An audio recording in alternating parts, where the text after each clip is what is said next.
requested. It's connected. Oh, yay! We did it. Oh my God, it took like a million years.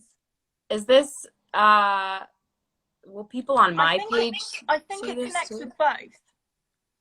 Okay, can everyone hear me? Yes. Okay, let me Right, close hang on, my... let me adjust myself. Oh my God, I had a panic attack. I was so worried. I was like, our famous live isn't going to happen. Okay, and you can hear us. Okay, cool. It's evening here, so I've got my pillow. I'm in bed. Got my tea. I'm in my messy little kitchen of my rental that I'm staying in. How do I get the words to go away? I think that just stays on. Okay, shall we begin? Yes, I have my notes. You have your notes. I have my little laptop next to me. Oh, well, I've got my laptop as well, but that's just mainly for the light because I'm all about the angles, you know? I know, I feel you. I'm very tempted to mimic your accent, but I'll try not to. Please do. Have you seen that video that came on the other day and it was that American girl trying to read like English sayings? No. I'll send it to you. It's really weird. But anyway, I'm so excited. Me too. So I was saying before we started that the other night, I just texted you and I was like, you know what we should do? We should just do an Instagram live where we talk about body image problems and something along those lines, because I need something to do. You need something to do. We all need something to watch. I need something to do, Lily. I'm telling you now. I know. So here we are. Do you want to start us off or you want me to? Yes, I do. Hang on. Let me just get my questions out. Okay. Okay. So this is going to be a bit of a discussion, right? So we're just going to bounce off each other, blah, blah, blah, blah. Okay. So I'm going to start off with this. Are you happy in your body? And do you think it's ever possible to be 100% comfortable and content in your skin? Am I happy with my body? I think it's never a straight answer. I think it is an ebb and flow. I can wake up sometimes and feel happy with my body at the beginning of the day, and then by the end of the day I'm like, oh, I hate my body. Or I'm not, or I feel uncomfortable or I'm unhappy. And it's so interesting because I think women's bodies, I mean, I'm not a man, so I can't speak for men, but like throughout the day, our bodies change based on what we're eating, how much water we're consuming. And so, you know, you wake up in the morning and you're like, oh, you know, I'm nice and my stomach's flat and I'm not bloated. And then by the end of the day, you look, you know, a size bigger than you are. And I think it can be confusing. And long story short, I think it is an ebb and flow. I think sometimes I feel happy with myself and sometimes I don't. But to be honest, since I started following you a while ago and seeing the confidence you have when you post pictures of your body and your modeling shots, it kind of just reminds me to, I mean, I personally think you have an insanely gorgeous body, and vice versa, my love. Thank you. Yeah. And we were just talking about this. You are actually considered a plus size model, correct? Yeah. Isn't that bizarre? It's bizarre. Now, I'm definitely not plus size. Well, what is plus size? What does that mean? So plus size in the modeling term, I guess, is anything above a US size 12, which is like a UK, let me think. I think that's like a 14, 16. So obviously I'm not that. And when I first started getting into modeling, there really wasn't a category for someone like me. And like people are starting now to kind of embrace my sort of body size, which is like a US 6 to 8, UK 10 to 12. But we've still got a really, really long way to go. But yeah, it's ridiculous. But people do put me in the plus size category, which is just so strange. I mean, I'll turn up. Oh, sorry. Like I'll turn up to some castings, and I remember like the first time, like I was like a size smaller than what I am now, and I go to a plus size casting, and they'd be like, "What the hell are you doing here?" Like it was actually borderline offensive. And then I go to straight size castings where all the sort of skinnier models go, and they would literally be like, "You're too big," so you really, really can't win. Yeah, I mean it's always been so weird. I've never been like a model. I've always been an actress, but along with that, you do photo shoots, whatever, and I mean I would never categorize myself as like having a model type body, and I think I have a very like average sized body. I don't know what the average American woman's body is, but to me the idea of plus size has like it just has like a negative Mm. connotation with it. Like you're calling a woman bigger than what they should be, in my opinion. It's Mm. like plus size is like, oh, you're just not skinny. Yeah. Um, and I think I mean, obviously, I think the modeling industry has a long way to go. And I think people like you who promote your healthy body and just like, to me, a very normal body. Like I mean, you have a rockin' body, but like it's very, you I've got my look boobs like out today. You can't see, you, but I got them I out for know, you. you have like you have a womanly body. You have curves and you have boobs and you have an ass and I just think, once women start to like develop in those ways where you have bigger curves and like maybe not as a small of a waist, you're just immediately put into this category of being plus size. And Right. that's just so strange to me. But I guess it's the term plus size that has always just bothered me, because it's just, to me, I'm like, nope, you're not plus size. You literally just have like a natural normal human body. Right, and it's just that kind of categorization, isn't it, of women in general? Like, you can't ever just be a woman. It's like you have to put women in different categories all the time, Mm-hmm. and it's confusing. Like, no wonder like women have got body image issues, and I honestly don't know how young women, like young teenage girls, deal with it now, honestly. But I'm the same as you. Like, I look at you and your body, and again, you look. I mean, obviously, you're beautiful. Like, you have an amazing body, and if I'd seen people that look like me in like shows like Riverdale or whatever it is, I would definitely have felt more comfortable in my body. But like, there wasn't anyone that looked like us, Mm. growing up. I think as well in America, like the plus size movement has very much been a thing for a while. In Europe and the UK, it's still quite far behind. But I definitely think that we've still got a long way to go, 100%. Yeah. Well, I think there are people who've come out and kind of criticized me in the past for talking about my body image issues, because they say I don't have a right to talk about it because a small I'm still like, I guess, petite is what they're saying. So even then, it's like, even then you can't feel bad about your body um, because you're still built a certain way. And Right. so I mean, the bottom line is you can never please anyone. You can't please Um, everyone. But even like, when we announced we are going to do this live, people were like, well, what have you guys got to feel bad about and stuff? And right. to a degree, like, I understand it, because like, no, we don't have any disabilities, like, or deformities or anything, like, and we've both been, quite privileged in like in what we get to do, etc., etc. But I don't think you can just dismiss someone else's feelings No. or experiences. And I honestly believe that no matter like what size you are, like, I've been everything from like a size 0 to like a size US 12, like a UK size 14. I felt shit about my body at every single size. Yeah. And society will make you feel bad at whatever size you are. So Right. it's just really important that we just stop categorizing women and let them be. Yeah. Let them be. And that's the end of the live. No, I'm joking. That's where we conclude this. I think, I mean, you're so right. And I feel like once I was put into the spotlight a little bit from my show,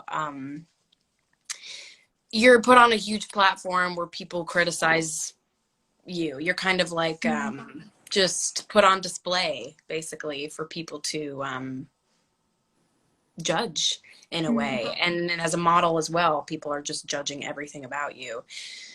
And I think that's kind of when I started to be a little bit more self-conscious. I wasn't, and I was going to ask you, one of my questions for you was, when did you, or do you remember when you first became aware of your weight? Like, when you were like 10 or something, like, did Yeah, you? I actually do.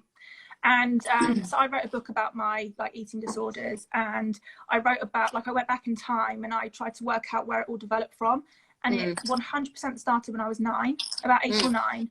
And what happened was I was in a girl gang in school, so we thought we were really cool. Yeah. And there was like 4 of us, and I remember like there was one girl in my group who was the biggest one. And what would happen is over time, she would come into school and she'd be like, my mum says that you're really lucky because you're thin, and that, you know, you and your mum are really lucky because you guys don't have to work out, you just look the way that you do. And I remember thinking, well, okay, like I have something that she doesn't have, because at the time I was like really lanky, I don't know if that's a word in America, really lanky, like a beanpole. And then another girl joined the group who was really skinny and really beautiful. And I think what happened was, you know, boys liked her, teachers liked her, she was good at stuff. The girls in the group would like line us up in order of thinness, and I wasn't the thinnest one anymore. Yeah. So it was like my brain almost like built up this connection where I thought, well, this girl's the skinniest one. If I want a boyfriend, or if I want to be good in school or popular or whatever it is, I have to be thin. And then I went to another school where I was really, really badly bullied. And that's when I really started to know that like I was massively associating thinness with success or like positivity. So yeah, it was really early for me. But I know that some girls, it's like younger. Like how old were you? I was actually much older when I first kind of developed. I had body dysmorphia when I was younger, but only for acne. And I like remember doing research about it because body dysmorphia didn't seem like the right term, because it wasn't about like my physical, the shape of my body. It was more so my skin. And apparently, maybe I'm wrong, there's a body dysmorphia specifically like associated with acne. And when I was in 7th grade, so I was, I don't really know, 13, 13, 12, I started to get acne, and it was bad cystic acne. Look at this. Can't see it because I've covered it up, but sure, yeah, I mean, I had it everywhere, like honestly, everywhere. Yeah, I would have it on my forehead, and I actually, when I was in 8th grade, I started to do my makeup in the dark for school. So I would wake up, go into the bathroom, not turn the light on, and I would literally do my makeup like right next to like this little night light in the bathroom, because I couldn't handle seeing my entire face as it was. I couldn't handle seeing the acne. So it was very strange. I literally only was able to look like at pieces of my face at a time. I kind of had that as well, which is really weird. Yeah. I went on the pill when I was like 19. I didn't really have that like bad skin before. And then I went on the pill, and honest to God, it was like bad. All along here, like all along, and I still get breakouts now, but like just everywhere. And I would have like comments. Like I remember like walking to the shops once, and I had my headphones in, but I wasn't listening to music.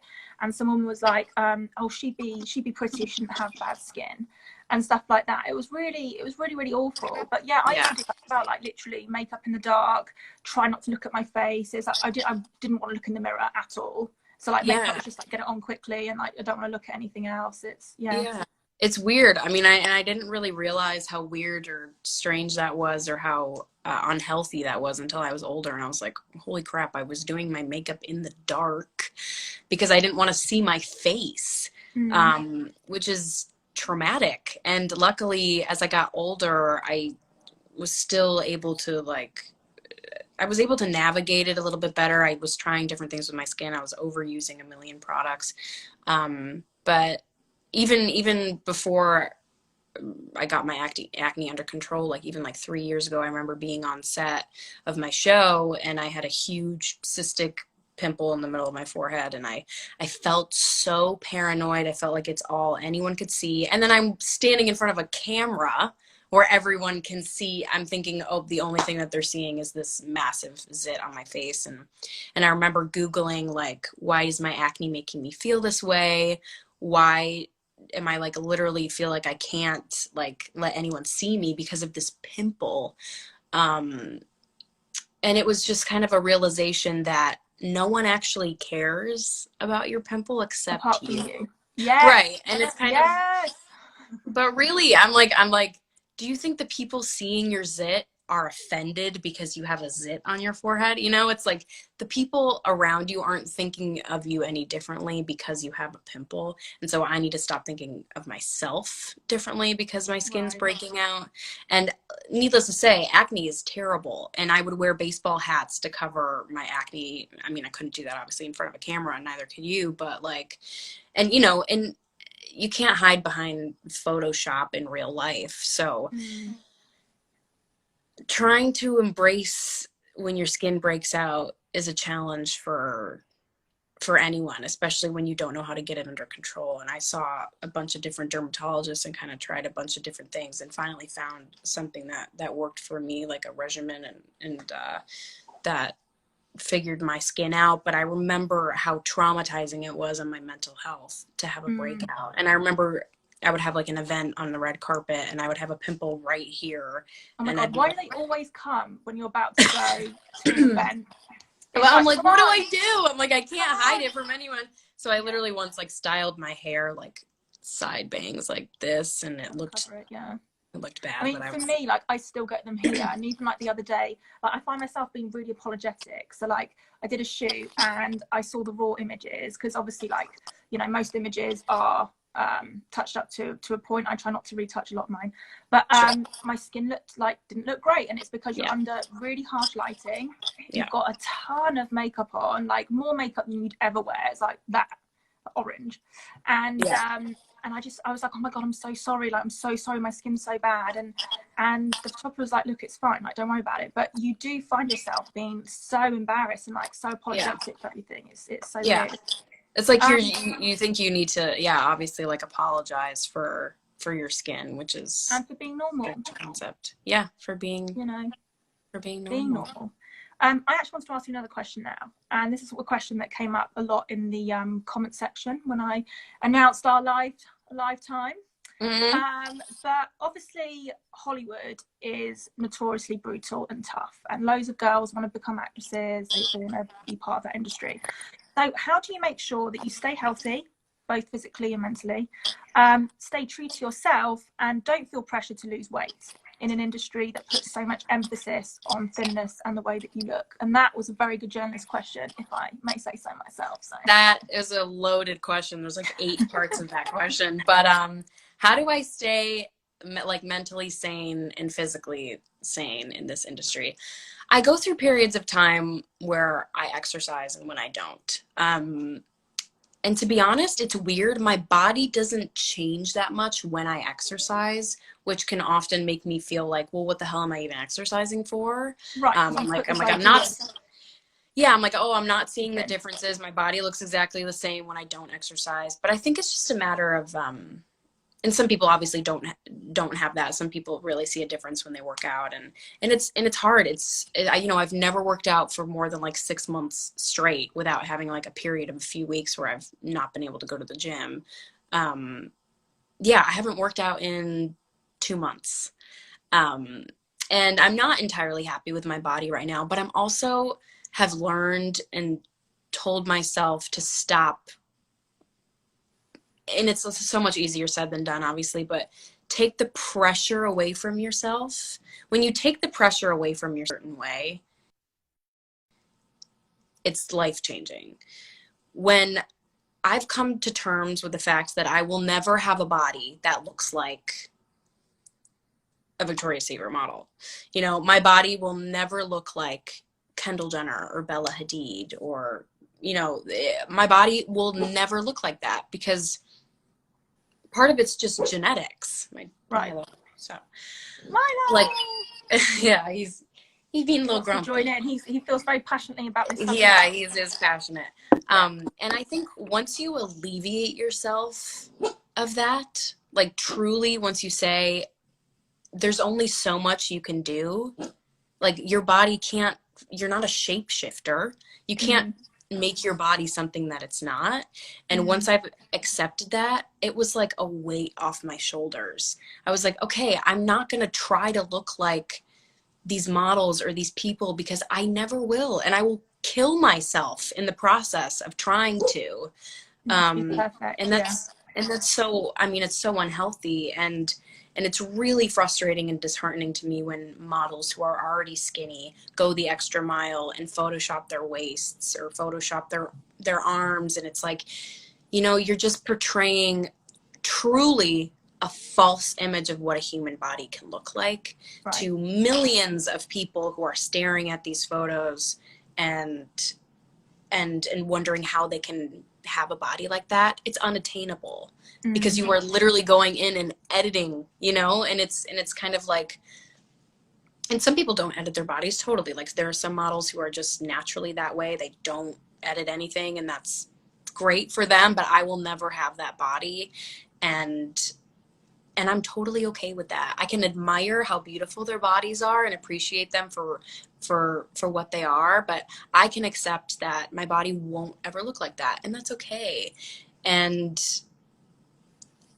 I mean, it's kind of, again, easier said than done, but once I realized that and kind of processed it, I was like, okay, I'm not forcing myself to reach this unattainable goal. Like that's unattainable for me unless I stopped eating. But even then, I'm not going to have legs that long. I'm not going to have abs magically appear overnight. It's kind of just once you realize that and process that, it really takes like a load off of your shoulders. In my opinion, it does. And that's what's helped me, is the realization that I'm just not built that way. And that's totally I mean, when I started modeling, sorry, I'm like using my laptop as a light, so I'm like keep touching the little mouse pad.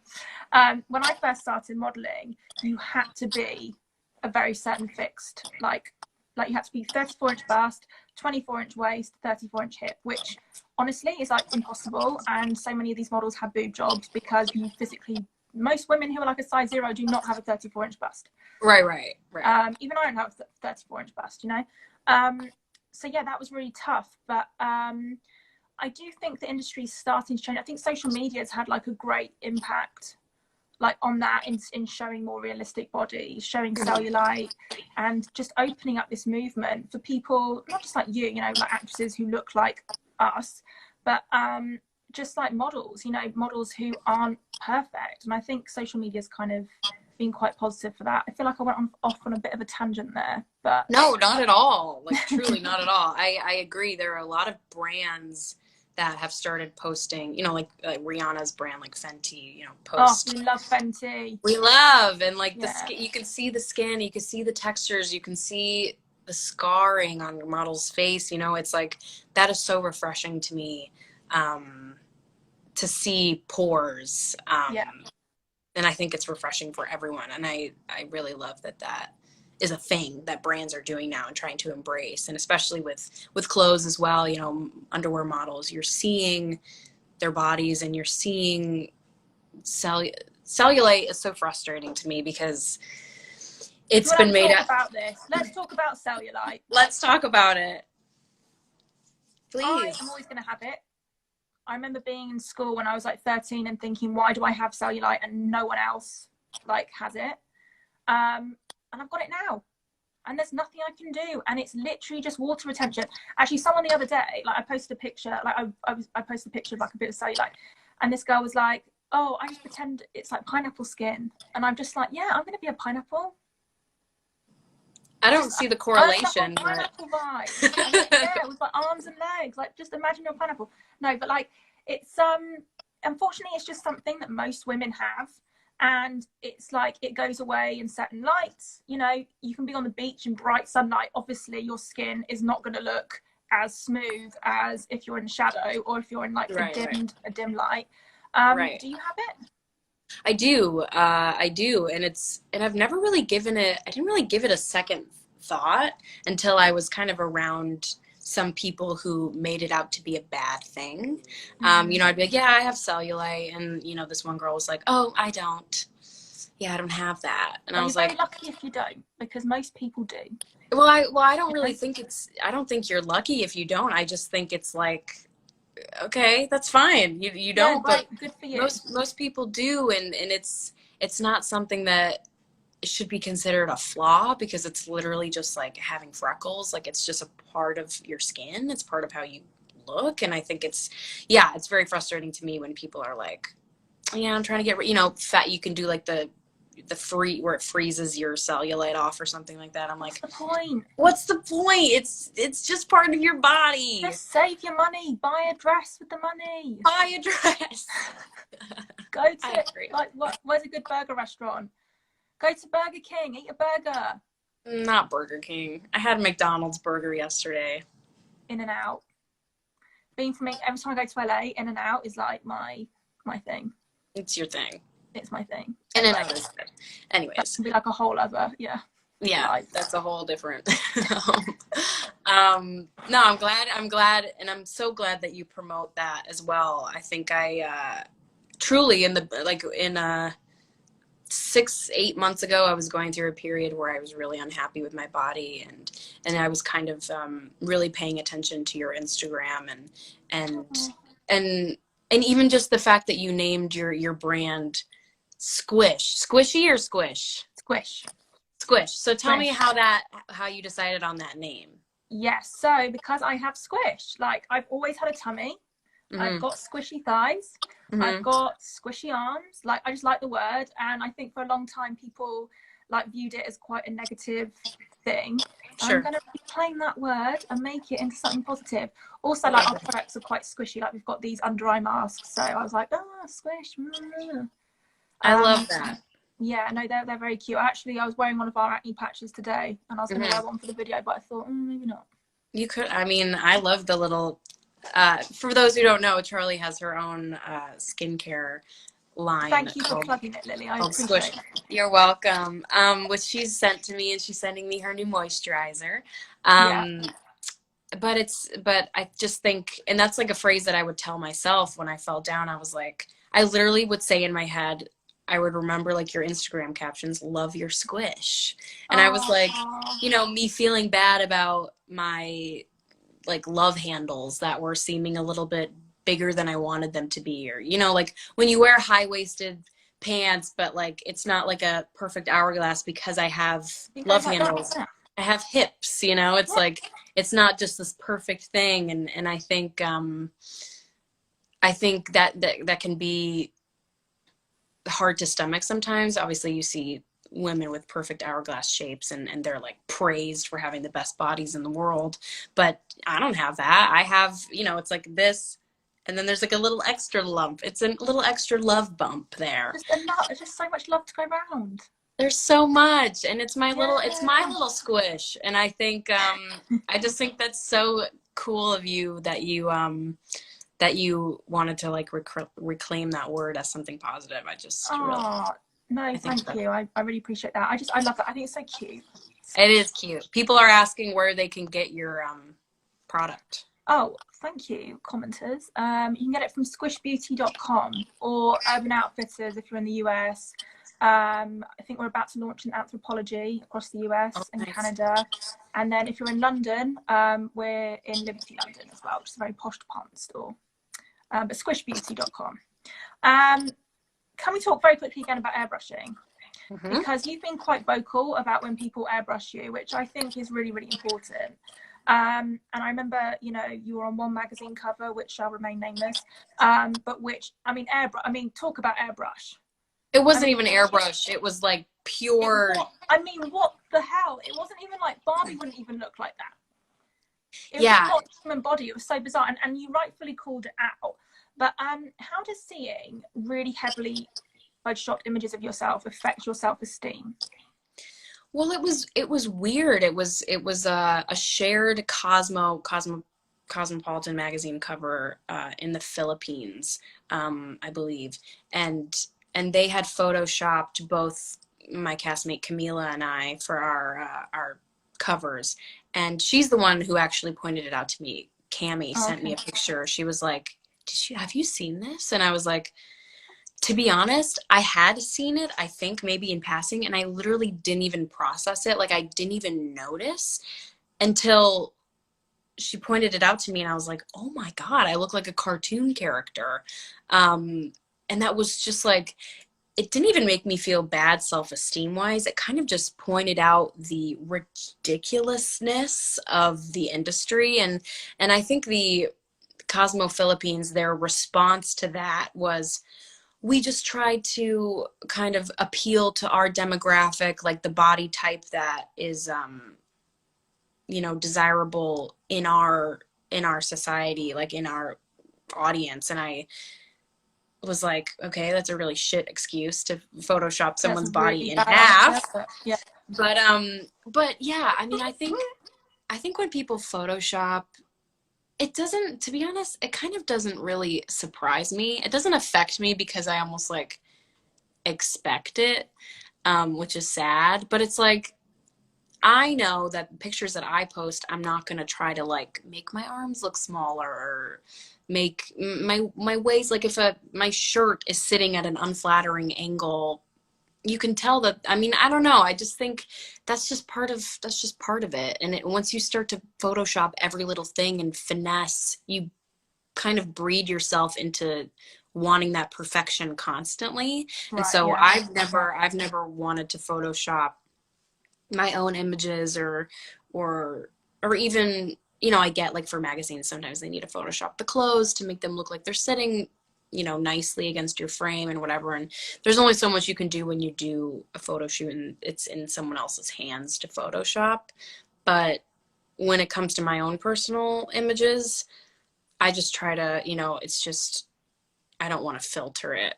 Maybe I'll do a lighting filter, barely ever, but like, I'm not going to go out of my way to reshape myself. I just think, I mean, people are always going to try to alter your body to how they think it should be. Right. Yeah. But, you know, everyone's always going to try to make you skinnier. That's just how it is. Right. Like, they're just going to, even people who are crazy skinny are going to be photoshopped to look skinnier. Like, that's just, you could never be skinny enough. Yeah.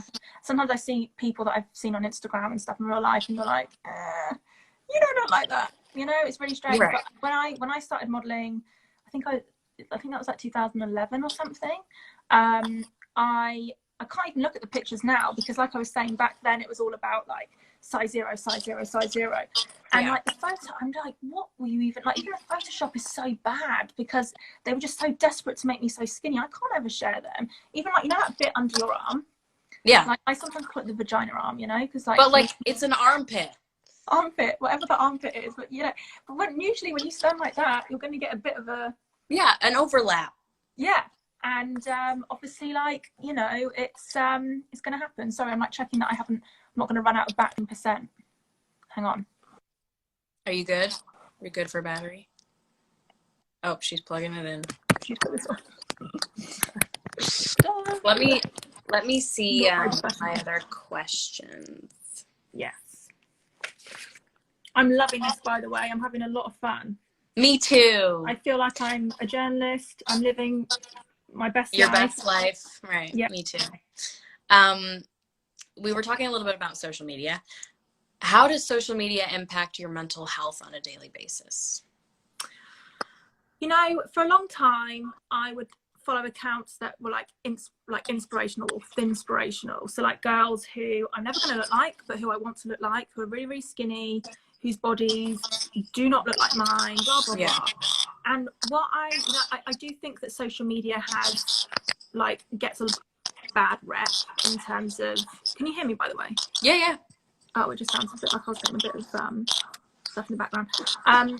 I do think social media gets a bad rep, but I do also think that we're lucky in the sense that we can curate, you know, who we follow, the brands that we want to follow. If there's a problem with, you know, a brand using a really skinny model, we can now stand up and go, maybe, you know, don't use that model in the future, or, you know, don't Photoshop them to look a certain way. So yeah, my perspective on social media has massively changed, but I do think you just have to remember it's fake. Like, it's a world, it's a virtual world. It's not you as a person. I don't know. I mean, yeah. I mean, obviously sometimes, you know, like at the moment we're in quarantine, or you should be quarantining. If you're not, stay home. But you know, there are days when you're just on your phone and you're scrolling and you're just like, Jesus Christ, everyone's got a great life, but that's what it is. Right. Right, went to the Maldives last year, like, you know, brilliant. You're right. I mean, it's everyone. It's everyone putting their best foot forward for the right. world to see. Right. For but sure. For me, like, you know, I look at you and like, I don't know how you deal with it, because it must feel like you're in a fishbowl when you have some like millions of people basically commenting on your life, on your personal life, on the way you look, on the way you dress. Like, how do you deal with that? It's weird, and I kind of always tell myself when I need to like give myself a break, I'm like, there is no rule book. No one told me how to be famous. No one told me how to act in the spotlight, or how to handle having 20 million Instagram followers. There is not a rule book that you get. No one tells you what to do, what not to say, what to post. So it's been a learning process. And to be honest, you know, people are saying, how do you handle the negativity? I handle it in a way that probably everyone else would. Like, sometimes it gets to me, and there can be 100 wonderful comments, happy, positive comments, and then one comment of someone saying, oh, you look like shit. Why do you focus on the what? It's like human nature, but you do. It's like if someone writes, like the other day I got called a prostitute, I was like, great, thanks mate. But right. You know, it's like you get called that and then you focus on it and you're like, oh my God, and you get all these lovely ones. But I think it's just human nature to just focus on the ones that make you feel shit about yourself. It just sticks, yeah, because it sticks to you, and it's hard to ignore, because then you question whether it's true. And someone just commented, I don't understand anything, which I thought was kind of relatable. But I mean, I kind of just got to cut myself some slack sometimes. I'm like, truly, like, and I hope you do too as well. Like, you don't, my mom just texted me and threw me off. Thanks, Amy. Oh, it's fine. Don't worry. She was telling me I was doing a great job. Hi, Mrs. Reinhart. Like I said, like, I do have to kind of just give myself a break sometimes, because I'm going to make mistakes. I'm going to focus on, I have a bad habit of answering people who say shitty things to me on Twitter. I kind of get back at them sometimes, and that's just me. I'm like, kind of gotta be feisty and defend myself sometimes, and that's fine. And people are like, why do you focus on that? It's like, I'm not focusing on it. Trust me, I'm giving it like 30 seconds of my attention. But the wonderful comments and the people who are supporting my poetry book right now, and the people who, you know, tweeted me after I did my poetry reading on Miley's live. It's just like, I see all that, and I see all that, and it really is a beautiful thing that impacts me every day. And I so appreciate, I think we take, and I know I do, I take the positivity, the positive messages that I get for granted sometimes, because I don't often, you know, say thank you or I appreciate it. I don't go out of my way as often to appreciate the people who are being consistently positive towards me and supportive. And so I'd like to kind of go out of my way to show appreciation for the people who are supporting me rather than trying to bring me down. That's so been thank you everyone for being so thank I mean, thank you to those who go out of their way, take time out of their day to watch us talk, and to well, not like people really have much going on, so but regardless, you're taking time to listen to me talk, and you know, who am I to be sitting here talking about body image? But I just think it's, you know, I very much appreciate people who are supportive when they don't have to be. So it's good. It's nice. Well, you plugged my product. Can we just talk very quickly about your book? Because I'm very excited about this. I do love a bit of poetry. So when's it coming out? Well, because of this worldwide COVID situation, it got pushed, unfortunately, a couple months. So it was supposed to come out in May, and now it's coming out in September, which is a bummer.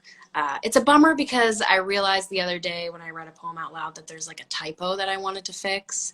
And I texted my editor. I was like, we can fix this, right? Because it doesn't come out for another 5 months. She's like, no, we can't fix it. I'm like, Ah, now it's happened gonna to me bother as me well. for. She's like, we'll have to fix it in the reprint. I'm like, okay. Yeah, no, that happened to me. They forgot to put a full stop at the end of a chapter, and I was like, now it's gonna bother you for the rest of your life. oh my god, I'm never gonna forget this. Yeah, that's anyway, how I feel. I'm so excited. I'm gonna Thank definitely you. order it off some book selling websites. I think I have the link in my bio. I'm pretty sure. Right. I have it in my bio. Yeah, it's exciting. I'm excited. It's scary. It's vulnerable, and I think I'm gonna do the audiobook reading of it. People want to hear me read my own poetry, which I feel uncomfortable doing. No, Like, do it. That'd be amazing. it's weird for me to do that, but because I kind of like want people to read it with their own interpretation. Like, I feel like poetry should be read in your head, like in your own, you know, in your own way, the way that you would speak. But I don't know. I guess if people want me to do the audiobook, I will do it. I'll download it. Thanks. So I prefer you to read it while you're like looking outside a window on like a rainy day. That'd be like nice. Just like pretending I'm like in a music video, just thinking about life, looking out the window. I think those were all the questions that I had written down. I've just got one more. Yeah, go for it. Do you have time for one more? I have nothing but time. Okay. Genuinely. Okay, so something we haven't spoken about yet, actually, and which was a question that a lot of people asked about, and I could see it in the comments. This comments thing is very distracting. It is. I'm trying not to look at it. I know. I'm trying really hard not to look. Okay. We've obviously both suffered with anxiety in the past. Like, my anxiety sometimes gets so bad. So how are you dealing with it during #COVID-19? Because we're obviously at home, we can't do anything. I mean, for me personally, like, I thought this time was going to be really difficult for my anxiety, and I've had therapy for it. Like, I've done everything that I can. But actually, it's kind of been okay because I realised that everyone's in the same boat. Yeah. So how are you coping with it? I'm kind of the same way. I guess it's weird because this is exactly what I would have wished for a month ago. Not obviously the pandemic part of the situation, but the idea that that's not what I want. But like the idea that I could just kind of be in a singular space for an extended period of time and have time to be a human and sort of like connect with myself and experience nature through my window, I guess, not really going out into it, but I have been going for walks with my dog, obviously being safe, staying away from, keeping a good distance away from everybody, and wearing gloves and masks, but truly I think like Milo, my little, come here Milo, come say hi. I would love to see Milo. Milo, come here. He came into my life at such an amazing time. I think he was like meant to be in my life right now because he's the only reason why I kind of like get out of bed. He wakes me up in the morning.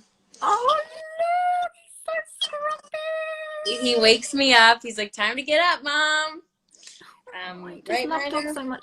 Dogs are just my favorite thing. They really are. And he's got such a cute face. He's been a lifesaver. I go out of my house to take him on walks and to take care of him, and he's been such a little. He likes kisses as well. Such an angel. He's attached. He's like my little shadow. He's so cute. He's ridiculous. He'll just. Can you bring him like filming and stuff? Yeah, I bring him to set. I bring him to my trailer so he chills in my trailer, and the people on set know who he is and love him. So dogs are so good for anxiety, by the way. They are truly emotional support. Like, yeah, that's what dogs are. Like, truly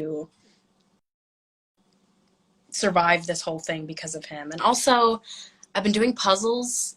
I've been painting, which is weird because I don't usually paint. It's like when I'll only paint under certain circumstances where I'm like super depressed or like have nothing else to do or need to be creative. And so I've just been painting out of like relaxation. I find it really relaxing to zone out and paint and listen to music and like I said, even just take him for walks. Like it is still important to be getting fresh air and letting, seeing the sun at least once a day, being safe and responsible about it. And also writing. I have been writing more, and Same. Yeah. Got to love it. Honestly, anything creative, it's honestly, I've been finding this time it's really calmed me down, because I'm such I need to do stuff all the time, blah, blah, blah. Yeah. And you don't and this time can actually be a really great time to sort of relax and get to know yourself a bit more, maybe stay off social media if it does make you anxious, I don't know, but yeah. I saw my like screen report where it said like you're up 15%. I was like, that's not as bad. For like 23 hours a day, you're like, oh Jesus Christ. Honestly, it wasn't as bad as I thought. Like it said only like a 15% rise, and I was like, okay, it could be worse. But I'm not going to talk to you about mine. Okay. I hope maybe you can get some puzzles. I'm gonna order a puzzle. Okay, good. Jiggy is a good site to check out. They just sent me some puzzles. They sent me this boob puzzle. This is the sheet.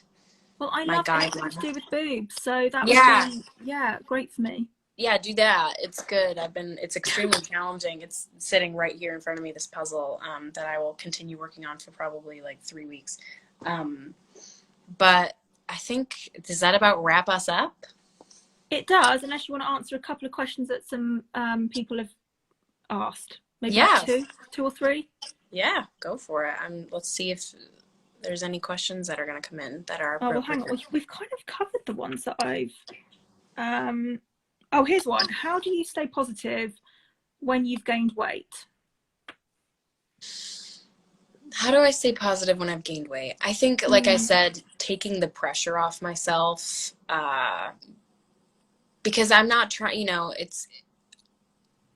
I guess it really is just sort of taking the pressure off myself, not to conform to any specific body. Like I'm not in my head. I don't think like, okay, once my body looks like this, I'll be happy. Like I don't have that. I don't have like a goal or like, oh, I need to lose 10 pounds. Like, yeah, that's never really worked for me. That's not the kind of mindset that I've never done like a diet. I've never really done anything like that. It's sort of like, if I feel shitty about my body, I'll make an effort to make sure that I'm putting better things in my body and eating better and not going out of my way to snack on crappy things that are laying around, and also just not bringing them in the home in the first place, because I do snack a lot. Nothing wrong with that though? No. Nothing wrong with a bit of snacking?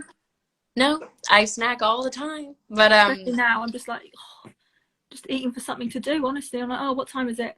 3 p.m. Right, I'll eat a biscuit just for... Time to eat. Yeah. I think it's just, give yourself a break. We gain weight, we lose weight. Exactly. And that's what happens. Yeah, it's just a number at the end of the day. Like, it's going to happen, especially women, we have hormones. The scale's going to go up during the month. It's going to come down. It's honestly just a number. Don't beat yourself up about it. It's not a measure of your personality or your worth. As the numbers go up and down, it does not affect you, so don't let it. Someone else said they actually went into my DMs for this question. How do you stop yourself from self-harming? I personally have never self-harmed, but I did suffer with bulimia for 10 years of my life, so I do understand that harming yourself can become really addictive. Honestly, I'm really big into therapy. And when I moved to New York, it was the first time I really sought help for my eating problems. And I massively believe that therapy can help. I know not everyone has the budget to do that, but there are some apps where you can talk to therapists and stuff like that for quite cheap. But, harming yourself is never the answer, guys. And you'll feel a high for perhaps a second, but you're going to go straight back down again. So the sooner you address that, and the sooner you address your confidence, I think, the sooner you can kind of get better. Yeah, it's almost like quitting any bad habit if you're self-harm, and I used to actually as well, which is something that I haven't really talked about much to anyone, to fans. So it may be a little bit surprising, but I did used to cut myself when I I'm was sorry. 16. I don't do it anymore. I did it out of frustration and not even really, some people say people cut themselves out of attention, and it wasn't that. It was sort of just, and the way I was explained it eventually was because you're hurting emotionally and you can't find release from the emotion, or from the negative emotions that you have, you turn to physically hurting yourself in order to Mm. express the pain physically. And that makes a lot of sense, obviously. And kind of once I understood that, I understood why I would go out of my way to harm myself. And I have luckily very little kind of scars left over from that. But even if I did have huge scars, it's just a part of your story. I think scars are beautiful. But I did used to do that, and I would cover it up with bracelets, and for a very short amount of time. And then I kind of moved where I was cutting myself so no one could see it, but I could still feel it. It was more just like I was just inflicting pain on myself in order to distract myself. Yeah. And I think it, like any sort of like addiction or problem, like even smoking, you have to just find a substitute for that that's healthy.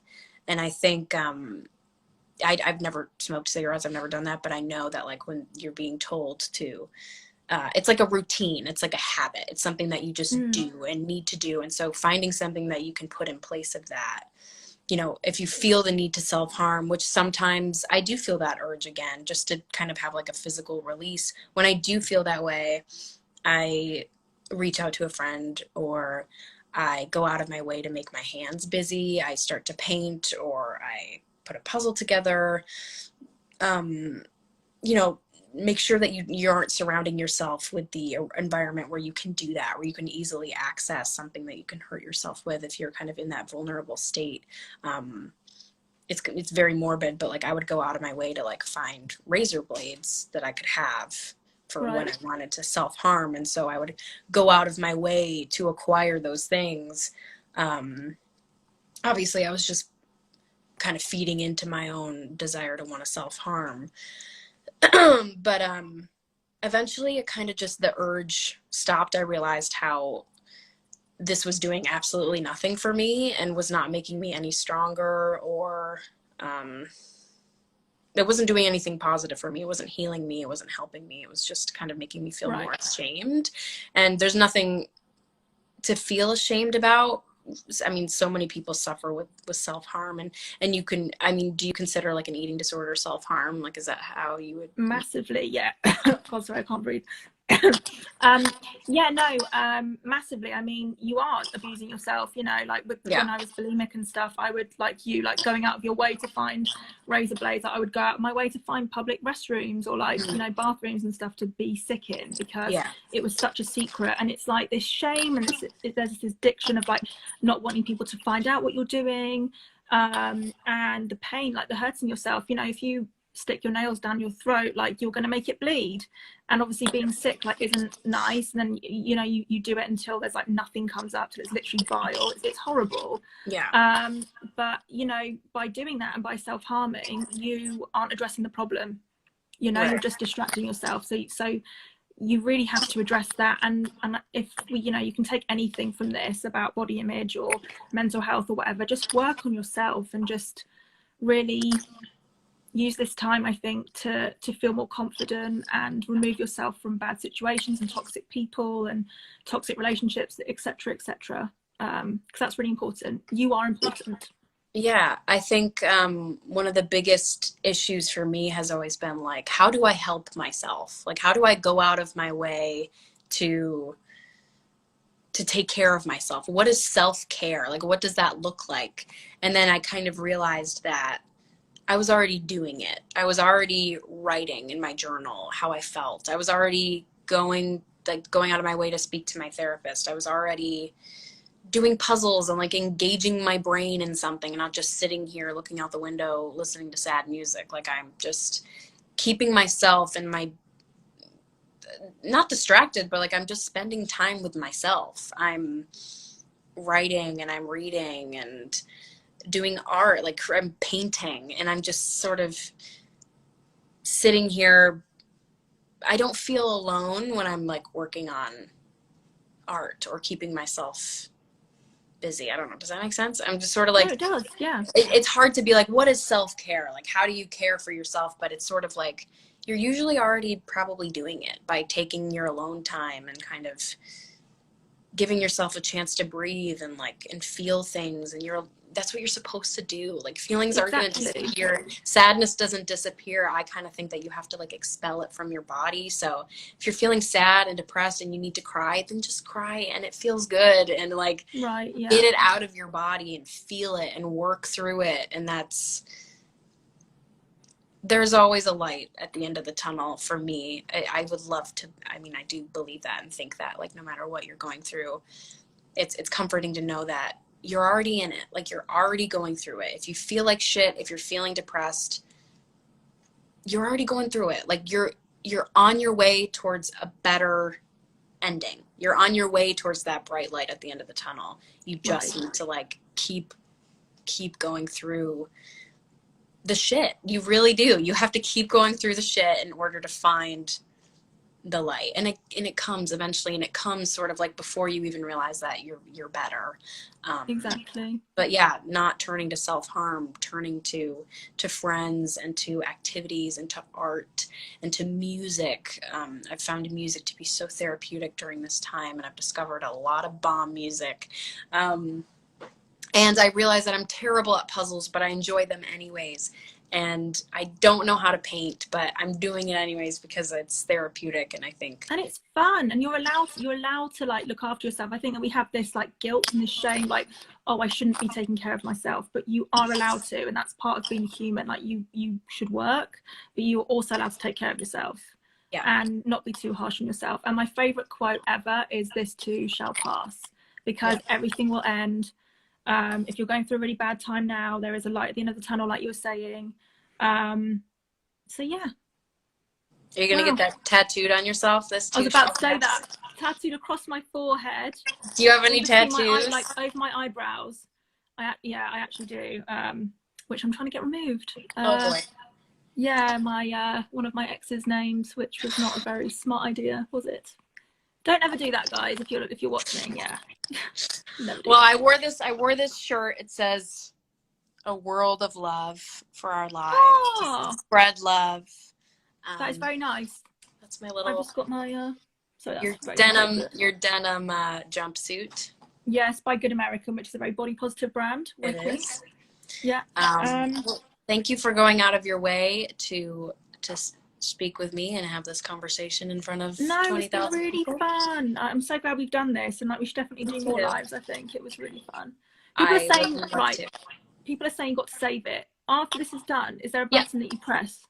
Yes, it's gonna say like save your story or like keep it on your thing, and you say. Okay, I'm just so bad at this. So sorry, guys, I'm a bit of a grandma. Yeah, once you click end, you can save it or like keep it on your story. I don't know. I'm not good at this either, but right. Okay. Bye. Bye, Milo. Oh, look his little face. I have to go take him for a walk now. He's annoyed at me. That's my poor way. Bye. Kind of weird. Oh, so cute. No, it was good talking to you, and you as well. Yeah, I'll talk to you soon. I'll probably text you later. Talk to you soon. Thank you for everyone who tuned in. Thanks, guys. Bye. Bye.